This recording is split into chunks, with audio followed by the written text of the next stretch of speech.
শুভ সকাল আমার প্রিয় বন্ধুরা, তোমরা সবাই কেমন আছো? আশা করছি সকলে ভালো আছো। তোমাদের আশীর্বাদ আর ভালোবাসায় আমরাও ভালো আছি। তো নতুন একটা দিনের সাথে নতুন একটা ভিডিওর সাথে তোমাদের সবাইকে স্বাগত জানাচ্ছি। তো বন্ধুরা, আজকে না উঠেছি অনেকক্ষণই। উঠে থেকে কি করব না করব সেভাবে বুঝে পাচ্ছিলাম না। তারপর লাস্ট অবধি ভাবলাম যে উনানটাই সবার আগে লেপে নিই, তারপরে অন্য কাজে হাত দেবো। তো বন্ধুরা, এদিকে জানো তো, আমি উনানটা লেপছিলাম আর ডোডো উঠে পড়লো ঘুম থেকে। কি আর করব, দাদুর সঙ্গে ঘুরতে পাঠিয়ে আমি আমার কাজে হাত দিয়ে দিলাম। তারপরে না কুয়োর থেকে জল তুলে নিচ্ছিলাম, কারণ কি বলতো, ডোডোর পাপা একটু কাল ঘুরতে গেছিল, তার জন্য ওর কটা জামা কাপড় ছিল, সেগুলো কাচা ধোয়া করব বলে জল তুলে নিলাম আগের থেকে। তাহলে না কাচাকুচি করার সময় কষ্টটা কম হয়।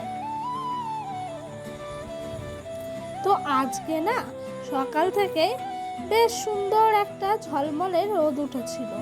অন্যান্য দিন নাহলে বৃষ্টি বৃষ্টি থাকে, আজ কিন্তু আকাশ একদম পরিষ্কার ছিল। তাই আমারও কাজ করে অনেক শান্তি পেলাম জানো তো। কারণ কি বলতো, রোজ এই কাচাকুচি নিয়ে লাস্টে না একবার দড়িতে দিই একবার ঘরে দিই, বৃষ্টি এমন জোরে জোরে চলে আসে, তখন না সত্যি আমার এত খারাপ লাগে, কি বলবো আর তোমাদেরকে। তো বন্ধুরা, তোমাদেরকে প্রথমেই বলে দিই, আমার ভিডিওটা তোমাদের যদি ভালো লেগে থাকে তাহলে please please please like comment করো আর সাবস্ক্রাইব করে পাশে থাকা বেল বাটনটা অবশ্যই প্রেস করে দিও।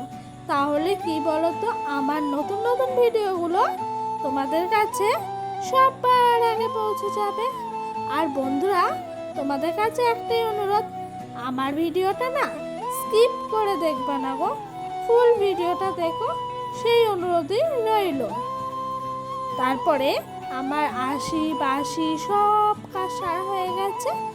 এখন না ডোডো ঘরের মধ্যে টিভি দেখবে। তো আমাদের এই ঘরে তো আর টিভি নেই, ওই ঘর থেকে ডোডোর পাপা টিভিটা খুলে নিয়ে আসলো, দিয়ে ওকে খাওয়াচ্ছিলাম আর টিভি দেখছিল। তারপরে জানো তো, আমার বরমশাই বাড়ির কাছেই যে মাছ আসে ওনার কাছ থেকে কিছু চুনো মাছ নিয়ে নিয়েছিল। তো এগুলো চুনো না, ঠিক মোরলা মাছ। তো ওই মাছ নিয়ে আমি তড়ি ঘড়ি করে বসে পড়লাম কাটাকুটি করতে। কেন বলো তো, মাছ বাছতে গিয়ে যদি দেরি হয় ওইদিকে না আমার সব কাজে লেট হয়ে যাবে, সেই জন্য আরও তাড়াতাড়ি করে মাছগুলো বাছতে বসে পড়লাম। আর এই চুনো মাছ বা মোরলা মাছ তোমরা যেই মাছই বলো না কেন, এই মাছগুলো না বাছতে একটু সময় লাগে। আর আমি এইদিকে মাছ বাছছি, ওইদিকে ডোডোর পাপা চেঁচাচ্ছে খেতে দিতে হবে। তো আমার শাশুড়ি মা ডোডোর পাপাকে খেতে দিল জানো তো। একদিকে গেলে না আর একদিকে হয়ে আর হটে না। তো বন্ধুরা, এই দেখো ডোডোর পাপা ঘুরতে গেছিল না, গিয়ে একটু কেক নিয়ে এসেছিল। তো এই কেকটা না নিরামিষ কেক ছিল, আর কেকটা খেতেও কিন্তু খুব সুন্দর ছিল। এদিকে সব কাজ হয়ে গেল।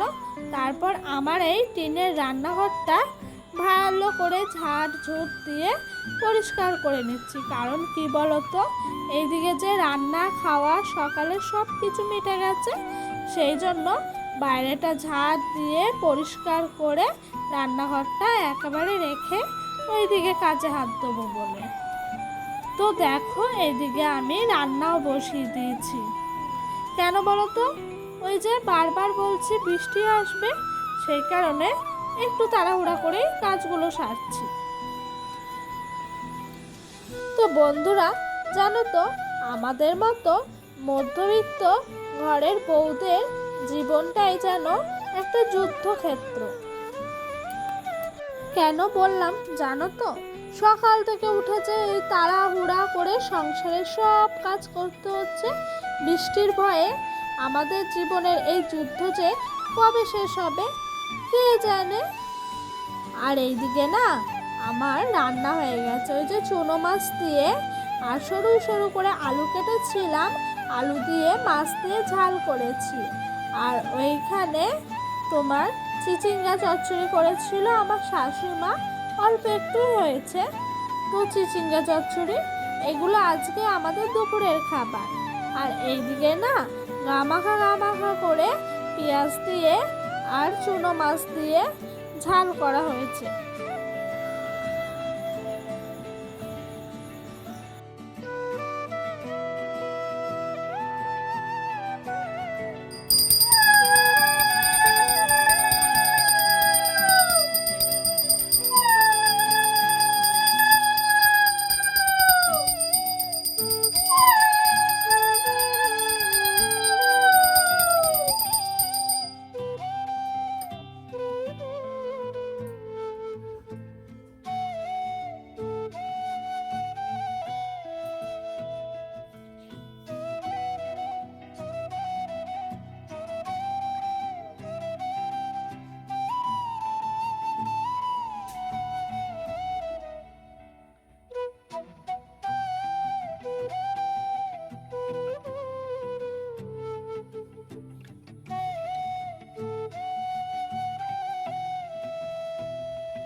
রান্না বান্না করে স্নান টান করে একেবারে সোজা চলে এলাম ঠাকুর ঘরের দিকে। পুজো দিতে হবে না তো দেখো, পুজো দিতে দিতেই না ঝমঝমিয়ে বৃষ্টি চলে এলো। আর এত জোরে জোরে হাওয়া দিচ্ছে, বৃষ্টির ছাট একবার এদিক থেকে একবার ওদিকে সব কিছু মনে হচ্ছে নিয়ে যাচ্ছে। এত বৃষ্টি হচ্ছে আর ভালো লাগছে না গো। এই বর্ষাকালটা যে কবে শেষ হবে সেই অপেক্ষায় আছি জানো তো। এই সকালবেলা ঘুম থেকে উঠে কাজ করি, কাদা প্যাচ প্যাচ করে, এত উঠানটা স্লিপ হয়েছে কি আর বলবো তোমাদেরকে। আমাদের মতো বউদের জীবনটাই একটা যুদ্ধক্ষেত্র হয়ে পরিণত হয়। তারপরে না সব খাওয়া দাওয়া সব কিছু হলো, বাসন নিয়ে চলে এসেছি কুয়োর পাড়ে মাজবো বলে। এইগুলো জানো তো দুপুরের বাসন আছে আর